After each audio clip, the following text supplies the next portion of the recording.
ഇന്ന് നമ്മുടെ കൂടെ ഉള്ളത് ക്യൂൺബി ഹെൽത്ത് കെയറിലെ chief medical officer doctor Bhagya ma'am ആണ്. നമ്മൾ ഡിസ്കസ് ചെയ്യാൻ പോകുന്നത് വർഷങ്ങളായിട്ട് തീരെ മാറാത്ത മൈഗ്രെയിൻ തലവേദനയുള്ള ഒരാൾ, ഡോക്ടറുടെ തന്നെ പേഷ്യൻ്റാണ്. അപ്പോൾ മൈഗ്രെയിൻ ഉള്ളവർക്കറിയാം, യാത്ര ചെയ്യാൻ വരെ വല്ലാതെ ബുദ്ധിമുട്ടുന്നൊരവസ്ഥയാണത്. അപ്പോൾ അവരുടെ കേസിൽ ഒരൊറ്റ മാസം കൊണ്ട്, വെറും ഒരു മാസം കൊണ്ടാണ് അവർക്കത് പൂർണ്ണമായിട്ട് മാറ്റാൻ പറ്റിയത്. അപ്പോൾ അവർ തന്നെ പറയുന്നൊരു അനുഭവം, ഡോക്ടറുടെ സന്തോഷം പറയുന്ന, അവർ തന്നെ പങ്കുവെക്കുന്നൊരു ഓഡിയോ ഞാനിവിടെ നിങ്ങൾക്ക് കേൾപ്പിക്കാം. അതെ, ഫസ്റ്റ് മാസം തന്നെ നല്ല മാറ്റമുണ്ട്. അപ്പൊ അതിനുശേഷം ഒറ്റ പ്രാവശ്യം വന്നിട്ടുള്ളൂ. പിന്നെ മരുന്നുണ്ടായത് കൊണ്ട് കുറച്ചുകൂടി ഇപ്പൊ മരുന്നൊക്കെ കഴിഞ്ഞു. ഇപ്പൊ ഞങ്ങള് കൊല്ലത്തും തിരുവനന്തപുരത്തൊക്കെ യാത്ര പോയി, പക്ഷെ അപ്പൊ ഒരു പ്രശ്നം ഉണ്ടായില്ല. അപ്പൊ അതുകൊണ്ട് ഞങ്ങൾക്ക് ഭയങ്കര സന്തോഷമായിരുന്നു. അപ്പൊ അതൊന്ന് പറയാൻ വേണ്ടിയായിരുന്നു. മേഡത്തിനെ കിട്ടാൻ വേണ്ടി കുറെ ശ്രമിച്ചു. അപ്പൊ ഇനിയും തുടർന്ന് മരുന്ന് കഴിക്കണം.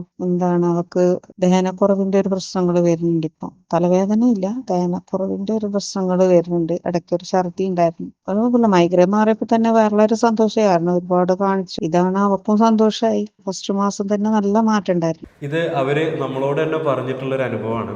അപ്പം എന്താണ് അവരുടെ കേസിൽ ഡോക്ടർ ചെയ്തിട്ടുണ്ടായിരുന്നത്, അവരുടെ ട്രീറ്റ്മെന്റ് മെത്തേഡും കാര്യങ്ങളൊക്കെ എങ്ങനെയായിരുന്നു, ആ കേസിന്റെ കാര്യങ്ങളൊക്കെ ഒന്ന് ഡോക്ടർ നമുക്ക് ഇന്ന് പറഞ്ഞു തരും. ശരിക്കും എന്തായിരുന്നു അവർക്ക് ഉണ്ടായിരുന്ന ശരിക്കുള്ള പ്രോബ്ലം? ഇപ്പം ഈ പേഷ്യൻ്റ് പറഞ്ഞ പോലെ തന്നെ അവർക്ക് കുറേ ദൂരം യാത്ര ചെയ്യാൻ പറ്റിയെന്ന് പറഞ്ഞു. അപ്പോൾ നമ്മൾ മൈഗ്രെയിൻ പേഷ്യൻസിനെ എടുത്തു നോക്കുന്ന സമയത്ത് അവർക്ക് ഒരുപാട് ബുദ്ധിമുട്ടുകളാണ് ഉണ്ടാവുന്നത്. അപ്പം പലരും നമ്മളെടുത്ത് വരുന്നത് അവർ ഈ MRI CT സ്കാനൊക്കെ ചെയ്തിട്ടാണ് നമ്മുടെ അടുത്ത് വരുന്നത്. പക്ഷേ ഇതിലെല്ലാം തന്നെ നമ്മൾ കാണുന്നത് നോർമലാണ്. പക്ഷേ എന്തുകൊണ്ടാണ് ഈ ഒരു തലവേദന വരുന്നത് എന്ന് ഒട്ടുപേർക്കും അറിയില്ല. ഇതിൻ്റെ ഒരു റൂട്ട് കോസ് എവിടെയാണ് കിടക്കുന്നതെന്ന് ഒട്ടുപേർക്കും അറിയില്ല. അപ്പോൾ ഞാൻ ഈ പേഷ്യൻറ്റിനെ സംബന്ധിച്ചിടത്തോളം അവർക്ക് യാത്ര ചെയ്യാൻ ബുദ്ധിമുട്ടുണ്ടായിരുന്നു. ഒരു ശക്തമായിട്ടുള്ളൊരു സ്മെല്ലടിച്ച് കഴിഞ്ഞാൽ പ്രശ്നമായിരുന്നു. അതുപോലെ തന്നെ ഒന്ന് വെയിലത്തോട്ട് ഇറങ്ങിക്കഴിഞ്ഞാൽ ബുദ്ധിമുട്ടായിരുന്നു. അതുപോലെ ഈ ഒരു തലവേദന വന്നു കഴിഞ്ഞാൽ അവരൊരു 2 ദിവസം റൂമിനുള്ളിൽ തന്നെ കിടക്കുകയാണ്. അവർക്ക് ഈ ലൈറ്റ് കണ്ടുകൂടാ, അതുപോലെ തന്നെ ഭക്ഷണം കഴിക്കാൻ പറ്റുന്നില്ല, എന്തെങ്കിലും കഴിക്കുമ്പോഴേക്കും തന്നെ ഛർദ്ദിച്ചു പോവുക. ഇങ്ങനെയുള്ള പ്രശ്നങ്ങളൊക്കെ ആയിരുന്നു അവരുടെ പ്രധാനപ്പെട്ട മെയിൻ സിംറ്റംസ് ആയിട്ട് നമുക്ക് കാണാൻ പറ്റുന്നത്. അപ്പോൾ ഇതിൽ തന്നെ നമുക്ക് മനസ്സിലാക്കാം ഇതിൻ്റെ ഒരു റൂട്ട് കോസ് കിടക്കുന്നത് നമ്മുടെ ഗട്ടിലാണ്. അപ്പോൾ ഗട്ട് എന്ന് പറയുന്ന സമയത്ത് ഒരുപാട് പേർക്ക് ഡൗട്ട് ഉണ്ടായിരിക്കും, എന്താണ് ഈ ഗട്ട് ഹെൽത്ത്, അതുപോലെ തന്നെ ഗട്ട് ഹെൽത്ത് ഇമ്പ്രൂവ് ചെയ്യാൻ എന്തൊക്കെ ചെയ്യണമെന്ന്. അപ്പോൾ മൈഗ്രെയിൻ പേഷ്യൻസിനെ നമ്മൾ ട്രീറ്റ് ചെയ്യുന്ന സമയത്ത് നമ്മൾ ആദ്യം ശ്രദ്ധിക്കേണ്ടത് അവരുടെ ഡെയിലി റൂട്ടീൻസ്, അവരെന്തൊക്കെ കാര്യങ്ങളാണ് ചെയ്യുന്നത്, അവരുടെ ഭക്ഷണത്തിൽ വരുന്ന മിസ്റ്റേക്സ് എന്തൊക്കെയാണ് എന്നുള്ള ഒരു ഡീറ്റെയിൽഡ് ആയിട്ടുള്ള ഒരു കേസ് നമ്മൾ എടുത്തു. അപ്പോൾ കേസ് എടുത്ത സമയത്ത് തന്നെ നമുക്ക് മനസ്സിലായി അവരുടെ ഡെയിലി റൂട്ടീനിൽ ഒരുപാട് മിസ്റ്റേക്സ് ഉണ്ട്. അവർ കഴിക്കുന്ന ഭക്ഷണ രീതിയിലാണെങ്കിലും പല രീതിയിലുള്ള മാറ്റങ്ങൾ ഞാൻ വരുത്തിയ സമയത്താണ് അവർക്ക് ഈ നല്ലൊരു ചേഞ്ച് നമുക്ക് കാണാൻ സാധിച്ചത്. അപ്പോൾ മൈഗ്രെയിൻ എന്ന് പറയുന്നത് ശരിക്കും അതൊരു ന്യൂറോളജിക്കൽ, അതായത് നമ്മുടെ ബ്രെയിനിനെ സംബന്ധിച്ചിടത്തോളം ഒരു ന്യൂറോളജിക്കൽ പ്രോബ്ലം അല്ല. അത് ശരിക്കും നമ്മുടെ ഗട്ട് റിലേറ്റഡ് ആയിട്ടുള്ളൊരു ഇഷ്യൂ ആണ്. ശരിക്കും ഒരു പൾസേറ്റിംഗ് പെയിൻ ആണ് പേഷ്യൻസിൽ നമ്മൾ കാണുന്നത്, ശക്തമായിട്ടുള്ള തലവേദന. അതായത് ഈ ഒരു തലവേദന വരുന്നതിൻ്റെ ഒരു 1-2 മണിക്കൂർ മുമ്പേ അവർക്കൊരു സിഗ്നൽ കിട്ടും, എനിക്ക് ഇന്ന് തലവേദന വരുന്നുണ്ട്. ഒട്ടുമിക്ക പേഷ്യൻസും വന്ന് പറയുന്നതും ഇതാണ്, ഡോക്ടറെ എനിക്ക് ആ വേദന വരുന്നതിൻ്റെ 1 മണിക്കൂർ മുമ്പേ എനിക്ക് മനസ്സിലാവും ഇന്ന് എനിക്ക് തലവേദന വരാനുണ്ട്. അങ്ങനെ അവരെന്ത് ചെയ്യും, ഓൾറെഡി പ്രിപ്പയർ ചെയ്തിരിക്കും, തലവേദന വരും, ഞാൻ പെയിൻ കില്ലേഴ്സ് എടുക്കണം എന്നൊക്കെയാണ് പേഷ്യൻസ് പറയുന്നത്. അപ്പം ഒട്ടുമിക്ക ആളുകളും ചെയ്യുന്നൊരു കാര്യം, ഇങ്ങനെ തലവേദന വരുന്ന സമയത്ത് പെയിൻ കില്ലേഴ്സ് കഴിക്കുക. മാസത്തിൽ ചിലപ്പോൾ അവർക്കൊരു പകുതി ദിവസത്തോളം തലവേദന വരുന്നുണ്ടായിരിക്കും. 15 ഡേയ്സും അവർ പെയിൻ കില്ലേഴ്സ് കഴിക്കുന്ന ഒരുപാട് വ്യക്തികളുണ്ട്. അപ്പം അങ്ങനെയുള്ള കാര്യങ്ങളൊക്കെ നമുക്ക് മാറ്റി നിർത്തുകയാണ് വേണ്ടത്. അപ്പം ഇതിനെ ഞാൻ നേരത്തെ പറഞ്ഞ പോലെ തന്നെ ആ കോസിനുള്ള ട്രീറ്റ്മെൻറ്റ് നമ്മൾ കൊടുക്കണം. അപ്പം ഗട്ട് ഹെൽത്ത് എന്താണെന്ന് ചോദിക്കുന്ന സമയത്ത് ഒരുപാട് പേർക്കുള്ള ഡൗട്ടിൽ ആദ്യം തന്നെ നമുക്ക് അതൊന്ന് ക്ലിയർ ചെയ്യാം, എന്താണ് ഗട്ട് ഹെൽത്ത്. ഡോക്ടർ, ഈ ഗട്ട് ഹെൽത്തിനെ പറ്റി പറയുമ്പോൾ നമുക്കറിയാം, നമ്മളുടെ തന്നെ സുഹൃത്തുക്കൾ പലപ്പോഴും മൈഗ്രെയിൻ പേഷ്യൻസ്, മൈഗ്രെയിൻ തലവേദന ഉള്ളവർ തന്നെ അവർ എപ്പോഴും പറയും, അപ്പോൾ ഉച്ചയ്ക്ക് നമ്മളെ കൂടെ ഒരു ഭക്ഷണം കഴിക്കാതെ അല്ലെങ്കിൽ ഏതെങ്കിലും ഒരു നേരത്തെ ഫുഡ് അവർ സ്കിപ്പ് ചെയ്യുന്ന സമയത്ത് തന്നെ പിന്നെ ഉച്ചയ്ക്ക് ശേഷം തൊട്ട് അവരെന്താണ് ഈ തലവേദനയായിട്ട് വരും. അപ്പോൾ അതെന്താണ് ശരിക്കും ഭക്ഷണം സ്കിപ്പ് ചെയ്യുമ്പോൾ ഇത് വരാനുള്ള കാരണം? അതായത് തലവേദന തന്നെ നമുക്ക് പല രീതിയിൽ വരാം. അപ്പം നമുക്ക് ചില ആളുകൾക്ക് അത് ഡിഫറൻഷ്യേറ്റ് ചെയ്യാൻ ഭയങ്കര ബുദ്ധിമുട്ടായിരിക്കും. ഇപ്പം നീ പറഞ്ഞ പോലെ തന്നെ ഒരു തലവേദന വരുന്ന ഗ്യാസ്ട്രിക് ഹെഡേക്ക് ആയിട്ട് നമുക്ക് പറയാൻ പറ്റും. അതായത് നമുക്ക് പെട്ടെന്ന് ഒരു നേരത്തെ ഫുഡ് കഴിച്ചില്ലെങ്കിൽ നമുക്ക് ഭയങ്കര ഇറിറ്റേഷനാണ്, തലയുടെ ഭാഗത്ത് നിന്ന് വല്ലാത്തൊരു ബുദ്ധിമുട്ടുണ്ടാകുന്നു. അതിനുള്ളൊരു റീസൺ നമ്മുടെ വയറ് കാലിയായിട്ട് കിടക്കുക, ഈ ആസിഡ് പ്രൊഡക്ഷൻ ഉണ്ടാവുന്നുണ്ട്. അപ്പോൾ അതിനനുസരിച്ചിട്ടുള്ള ഭക്ഷണം കിട്ടുന്നില്ലെങ്കിൽ നമുക്ക് അത് നെഞ്ചരിച്ചിലും പുളിച്ചുതേട്ടലും അതിൻ്റെ ഭാഗമായിട്ട് തലവേദനയും. അതിനുള്ളൊരു റീസൺ ഇതൊരു റെഫേർഡ് പെയിൻ ആണ്. നമ്മുടെ ഗട്ടിൽ വരുന്ന പ്രോബ്ലംസ് കാണിക്കുന്നത് നമ്മുടെ ബ്രെയിനിലോട്ടാണ്. കാരണം അവിടെ ഒരു ആക്സിസ് അല്ലെങ്കിൽ ഒരു ബാരിയർ വരുന്നുണ്ട്, നമ്മുടെ ഗട്ടും ബ്രെയിൻ ബാരിയേഴ്സ് അല്ലെങ്കിൽ ഗട്ട് ബ്രെയിൻ ആക്സിസ് വരുന്നുണ്ട്. അപ്പോൾ ഗട്ടിൽ വരുന്ന എന്തെങ്കിലും ചെറിയ പ്രോബ്ലംസ് റിഫ്ലക്റ്റ് ചെയ്യുന്ന ഒരു പ്രധാനപ്പെട്ട സ്ഥലം ഒന്ന് നമ്മുടെ ബ്രെയിനാണ്.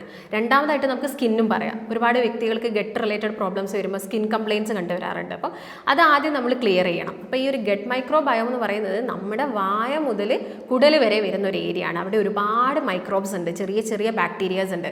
അതിൽ നല്ലതായിട്ടുള്ള ബാക്ടീരിയാസും ഉണ്ട്, ചീത്ത ബാക്ടീരിയാസും ഉണ്ട്. ഈ ചീത്ത ബാക്ടീരിയാസിൻ്റെ എണ്ണം കൂടുന്നതിൻ്റെ ഭാഗമായിട്ടാണ് നമുക്ക് ഇങ്ങനെയുള്ള പ്രശ്നങ്ങൾ വരുന്നത്. അതിലൊരു എക്സാമ്പിളായിട്ട് നമുക്ക് എച്ച് പൈലോറി ബാക്ടീരിയ എന്നൊക്കെ പറയാൻ സാധിക്കും. തലവേദന വരുന്ന വ്യക്തികളിൽ ചിലപ്പോൾ നമ്മൾ ആ ഒരു എൻഡോസ്കോപ്പി ഒക്കെ ചെയ്യുന്ന സമയത്ത് അവർക്ക് ആ എച്ച് പൈലോറിയുടെ പ്രസൻസ് ഒക്കെ നമ്മൾ കാണാറുണ്ട്. ഇപ്പം ഇതിൽ നമ്മൾ ഈ മൈഗ്രെയിൻ തലവേദന എപ്പോഴും നമ്മൾ ഒരു ലൈഫ് സ്റ്റൈൽ കാറ്റഗറിയിലേക്ക് അല്ലെങ്കിൽ ജീവിതശൈലി രോഗമായിട്ടാണ് നമ്മൾ കാണിക്കുന്നത്. അപ്പം ഈ പേഷ്യൻസ് ആണെങ്കിലും അവരുടെയൊക്കെ മാം തുടക്കത്തിൽ തന്നെ പറഞ്ഞു കുറച്ച് മാറ്റങ്ങൾ മാം പറഞ്ഞു കൊടുത്തിട്ടുണ്ട്. ഇപ്പോൾ ഇത് കാണുന്ന ആളുകളിൽ പലരും ചിലപ്പോൾ ഈ മൈഗ്രെയിൻ ബുദ്ധിമുട്ടുകൊണ്ട് യാത്ര ചെയ്യാൻ പറ്റാത്തവരായിരിക്കും, അല്ലെങ്കിൽ ഭക്ഷണം സ്കിപ്പ് ചെയ്തിട്ട് പറ്റാത്തവരായിരിക്കും, അങ്ങനെ ഈ പറഞ്ഞ സിംറ്റംസ് ഒക്കെ ഉള്ളവരായിരിക്കും. അപ്പോൾ ഇവരുടെ ലൈഫ് സ്റ്റൈൽ നമ്മൾ ഏത് ടൈപ്പ് ഓഫ് രീതിയിലാണ് അത് ചേഞ്ചസ് വരുത്താൻ പറ്റുക? അപ്പോൾ നമ്മൾ നോക്കുന്ന സമയത്ത് ഇത് ഏതൊക്കെ പ്രായമുള്ള ആളുകൾക്ക് വരുമെന്ന് നമുക്ക് നോക്കാം.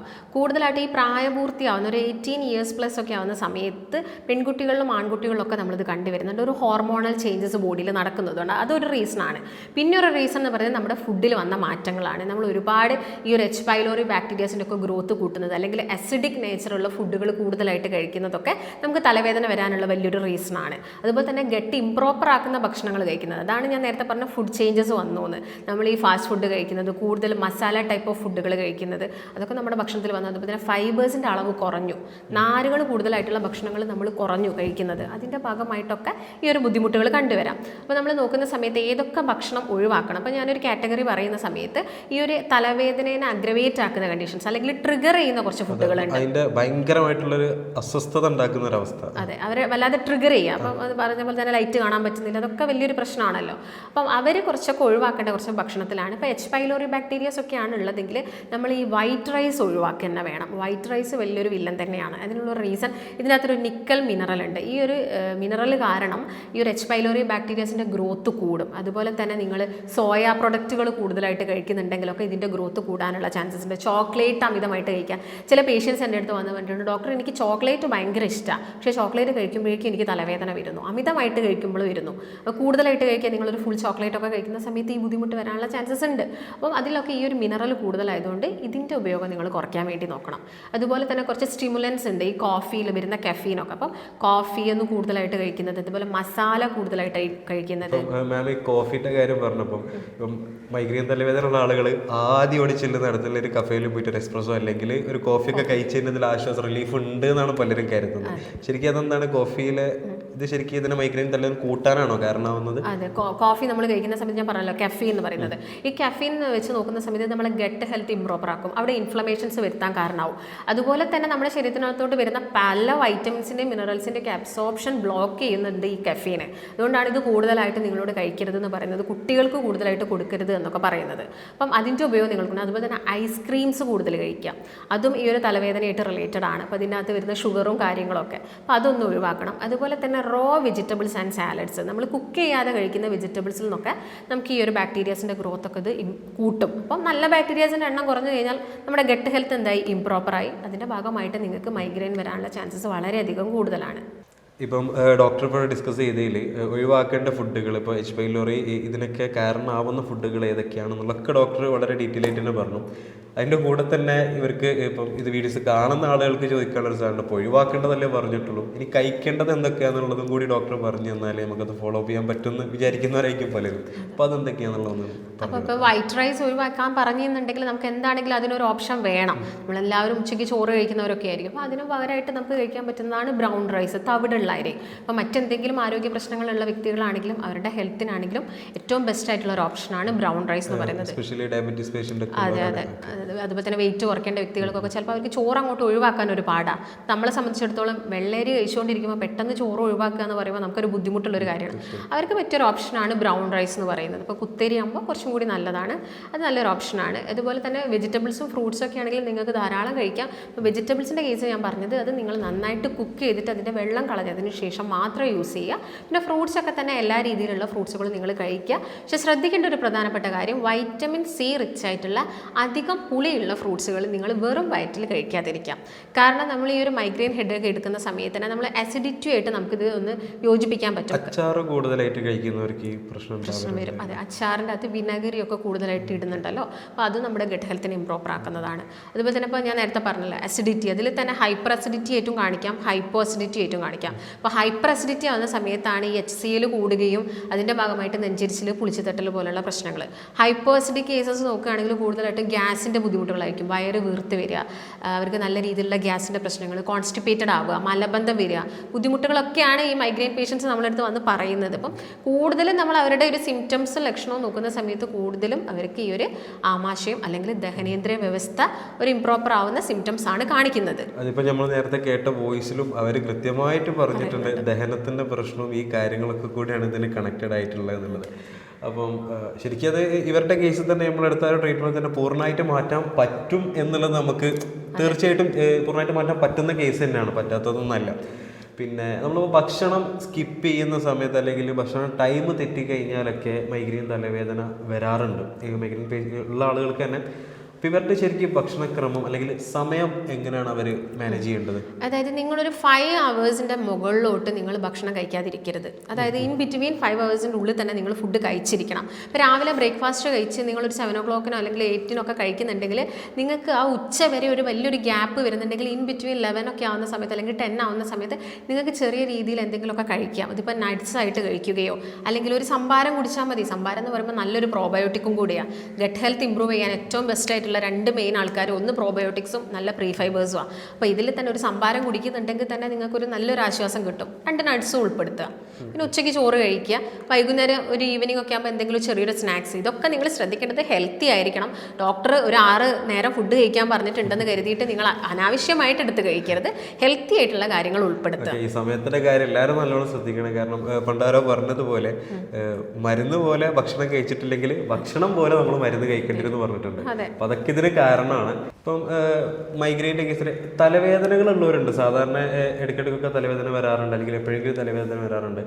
എല്ലാ തലവേദനയും മൈഗ്രെയിൻ ആണോ അല്ലെങ്കിൽ മൈഗ്രെയിൻ്റെ ശരിക്കുള്ളതാണോ തലവേദന? അതെങ്ങനെയാണ് നമുക്കത് മനസ്സിലാക്കാൻ പറ്റുക? ഒരു മൈഗ്രെയിൻ തലവേദന നമുക്ക് ഇങ്ങനെ മനസ്സിലാക്കി എടുക്കാൻ പറ്റും?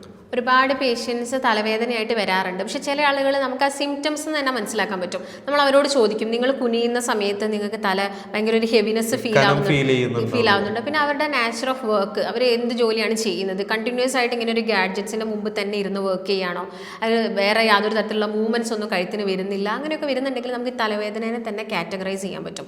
അതിൽ മെയിൻ ആയിട്ടുള്ളതാണ് സൈനസൈറ്റിക് ഹെഡേക്ക്. സൈനസൈറ്റിക് ഹെഡേക്ക് ആവുന്ന സമയത്ത് കൂടുതലും അവർക്ക് ഈ സൈനസുകൾ, ഈ വായു അറകൾ എവിടേക്കാണോ ഉള്ളത് അവിടെയൊക്കെ കൂടുതലായിട്ടും കഫം കെട്ടിക്കിടക്കുകയും അതിൻ്റെ ഭാഗമായിട്ട് ഹെഡേക്ക് വരും. അതായത് നമ്മുടെ പുരുകത്തിൻ്റെ മുകളിലായിട്ട്, മൂക്കിൻ്റെ 2 വശങ്ങളിലായിട്ട്, ഈ ഒരു മാക്സിലറി റീജിയനിലൊക്കെ കൂടുതലും സൈനസ് ഉണ്ട്. അപ്പം അത് അവിടെ കഫം കെട്ടിക്കിടക്കുന്ന സമയത്ത് നിങ്ങൾക്കൊരു ഹെവിനെസ്സും, തല പൊക്കാൻ പറ്റുന്നില്ല, തുമ്മൽ, അലർജിക്, ആ ഒരു ഇഷ്യൂസൊക്കെ കൂടുതലായിട്ട് കാണും. അതാണ് സൈനസൈറ്റിക്. രണ്ടാമതായിട്ട് നമുക്ക് ക്ലസ്റ്റർ ഹെഡേക്കിനെ പറയാം. ക്ലസ്റ്റർ ഹെഡേക്ക് എന്ന് പറയുമ്പോൾ കൂടുതലായിട്ടും സ്ക്രീൻ ടൈമിൻ്റെ, അതായത് അവിടെ സ്പെൻഡ് ചെയ്യുന്ന വ്യക്തികൾ അല്ലെങ്കിൽ കൂടുതൽ ഗാഡ്ജറ്റ്സ് യൂസ് ചെയ്യുന്ന ആളുകൾ, അപ്പോൾ അവർക്ക് ആ ഒരു നെർവ്സും കാര്യങ്ങളുടെയും ഒക്കെ ഒരു ടെൻഷൻ കാരണം വരുന്നത് ക്ലസ്റ്റർ ഹെഡേക്കാണ്. പിന്നെ ടെൻഷൻ ഹെഡേക്ക് എന്ന് പറഞ്ഞാൽ വേറൊരു വിഭാഗമുണ്ട്. അതെന്ന് പറയുന്നത് ഈ നെർവ്സിന്, ഫോർഹെഡിലുള്ള നെർവ്സിനൊക്കെ വരുന്ന സ്ട്രെസ്സിൻ്റെ ഭാഗമായിട്ട് വരുന്നതാണ് ടെൻഷൻ ഹെഡേക്ക്. ഇതുപോലെ തന്നെ വരുന്ന ഒരു കാറ്റഗറിയാണ് ഈ കഴുത്തിൻ്റെ ഭാഗത്തുള്ള എല്ലിന് തേയ്മാനം സംഭവിച്ചിട്ട് തലവേദന വരുന്ന വ്യക്തികളുണ്ട്. അപ്പോൾ നിങ്ങൾക്കത് ഡിഫറൻഷ്യേറ്റ് ചെയ്യാൻ പറ്റണം എന്തിൻ്റെ ഭാഗമായിട്ടാണ്. പിന്നെ മൈഗ്രെയിൻ എന്ന് പറയുന്നത് ഇങ്ങനെ ഇടയ്ക്കിടയ്ക്ക് വരുന്നതായിരിക്കും. അതിന് ചില ആളുകൾക്ക് അസോസിയേറ്റഡ് ആയിട്ട് വോമിറ്റിംഗ് ഉണ്ടായിരിക്കും, ഈ ലൈറ്റ് കാണാൻ പറ്റാത്ത ബുദ്ധിമുട്ടുകൾ, ഗ്യാസ്ട്രിക് ഇറിറ്റേഷൻസ്, ഇടയ്ക്കിടയ്ക്ക് ഗ്യാസിൻ്റെ പ്രശ്നം, അസിഡിറ്റി, ഇതൊക്കെ റിലേറ്റഡ് ആയിട്ട് വരുന്നുണ്ടെങ്കിൽ അതിനെ നമുക്ക് മൈഗ്രെയിൻ ഹെഡേക്കിൽ ഉൾപ്പെടുത്താൻ സാധിക്കും. ഇപ്പം ഒരു മൈഗ്രെയിൻ ഉള്ള ആളുകൾ അല്ലെങ്കിൽ വർഷങ്ങളായിട്ട് ഒരുപാട് ട്രീറ്റ്മെൻറ്റ് എടുത്തിട്ടും തീരെ മാറ്റം വന്നിട്ടില്ല എന്നൊക്കെ ഉള്ള ആളുകളാണെങ്കിൽ ഈ വീഡിയോ കാണുന്നുണ്ടെങ്കിലും, ഇപ്പം നിങ്ങളുടെ സുഹൃത്തുക്കൾ അല്ലെങ്കിൽ കൂടുതലുള്ളവർ ആരെങ്കിലും ഇങ്ങനെ ഒരു ബുദ്ധിമുട്ട് അനുഭവപ്പെടുന്നുണ്ടെങ്കിൽ അവർക്ക് ഈ വീഡിയോ എന്തായാലും നിങ്ങൾ ഷെയർ ചെയ്ത് കൊടുക്കണം. കാരണം എന്താ വെച്ചാൽ ഏകദേശം 30 വർഷത്തിൻ്റെ അടുത്തായിട്ട് ബുദ്ധിമുട്ടുള്ള ആളായിരുന്നു തോന്നുന്നവർ. അപ്പം അവർക്ക് വരെ നമുക്ക് ഒരൊറ്റ മാസം കൊണ്ട് ട്രീറ്റ്മെൻറ്റിൽ അത് മാറ്റിയെടുക്കാൻ പറ്റിയിട്ടുണ്ട് എന്നുണ്ടെങ്കിൽ എന്തായാലും ഇതിന് പൂർണ്ണമായിട്ട് പരിഹാരം ഉണ്ട് എന്നാണ് അതിനർത്ഥം. അപ്പോൾ എല്ലാവരും ഡോക്ടർ പറഞ്ഞ കാര്യങ്ങൾ, പ്രധാനമായിട്ട് കാരണങ്ങൾ പറഞ്ഞു തന്നു, എന്തുകൊണ്ടാണ് തലവേദന വരാൻ സാധ്യത ഉള്ളത്, അല്ലെങ്കിൽ ഈ മൈഗ്രെയിൻ ഉള്ള ആളുകൾ ഭക്ഷണങ്ങളും കാര്യങ്ങളൊക്കെ എങ്ങനെ നിയന്ത്രിക്കണം, അല്ലെങ്കിൽ ഗട്ട് റിലേറ്റഡ് ആയിട്ട് ഇപ്പം ആമാശയ സംബന്ധമായിട്ടുള്ള എന്തൊക്കെയാണോ അതിൽ ചേഞ്ചസ് വരുത്തേണ്ടത്, ഫുഡിൻ്റെ ടൈം, കാര്യങ്ങൾ, ഇതൊക്കെ കൃത്യമായിട്ട് ഡോക്ടർ നല്ല രീതിയിൽ എക്സ്പ്ലെയിൻ ചെയ്തു തന്നു. അപ്പം മൈഗ്രെയിൻ തലവേദന കൊണ്ട് ബുദ്ധിമുട്ടുന്നവരാണ് നിങ്ങളെങ്കിൽ ഈ താഴെ കാണുന്ന നമ്പറിൽ നിങ്ങൾ കോൺടാക്ട് ചെയ്താൽ മതി. ഡോക്ടർ ഓൺലൈനായിട്ടും ഓഫ്ലൈനായിട്ടും നമുക്ക് എന്ത് ചെയ്യാൻ പറ്റും, കൺസൾട്ടേഷൻ എടുക്കുമ്പോൾ നേരിട്ട് വരാം. അതല്ല ഇപ്പോൾ നേരിട്ട് വരാൻ ബുദ്ധിമുട്ടുള്ളവരാണെന്നുണ്ടെങ്കിൽ നമുക്ക് ഓൺലൈനായിട്ടും ഡോക്ടറുടെ കൺസൾട്ടേഷൻ അവൈലബിൾ ആണ്. അക്കാര്യത്തിലൊന്നും പേടിക്കേണ്ടതില്ല. അപ്പം അങ്ങനെ ബുദ്ധിമുട്ടുന്നവരാണ് നിങ്ങളെങ്കിൽ തീർച്ചയായിട്ടും താഴെ കാണുന്ന നമ്പറിൽ വിളിച്ചു കഴിഞ്ഞാൽ നിങ്ങൾക്കത് പരിഹാരം പൂർണ്ണമായിട്ട് മാറ്റിയെടുക്കാൻ പറ്റും.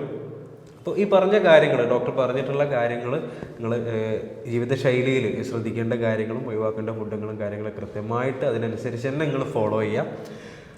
അപ്പം എന്തായാലും നമുക്ക് മാറ്റിയെടുക്കാൻ പറ്റും, മൈഗ്രെയിൻ തലവേദന പൂർണ്ണമായിട്ട് മാറ്റിയെടുക്കാൻ പറ്റും. ഡോക്ടർ ഇത്രയും പറഞ്ഞ കാര്യങ്ങളിൽ ഏതെങ്കിലും രീതിയിൽ സംശയങ്ങൾ അല്ലെങ്കിൽ ഡോക്ടർ പറഞ്ഞ ഏതെങ്കിലും സിംറ്റംസ് നിങ്ങൾക്ക് ഉണ്ട് എന്നുണ്ടെങ്കിൽ അല്ലെങ്കിൽ ഏതെങ്കിലും ടെസ്റ്റുകളോ കാര്യങ്ങളോ ചെയ്യണമെന്നുണ്ടെങ്കിൽ എന്താവശ്യത്തിനും നിങ്ങൾക്ക് താഴെ കാണുന്ന നമ്പറിൽ കോൺടാക്ട് ചെയ്യാവുന്നതാണ്. ഓൺലൈനായിട്ടും ഓഫ്ലൈനായിട്ടും നമ്മുടെ കൺസൾട്ടേഷൻ അവൈലബിൾ ആണ്. സംശയങ്ങൾക്കും കാര്യങ്ങൾക്കൊക്കെ നിങ്ങൾക്ക് താഴെ കാണുന്ന നമ്പറിൽ കോൺടാക്ട് ചെയ്യാം.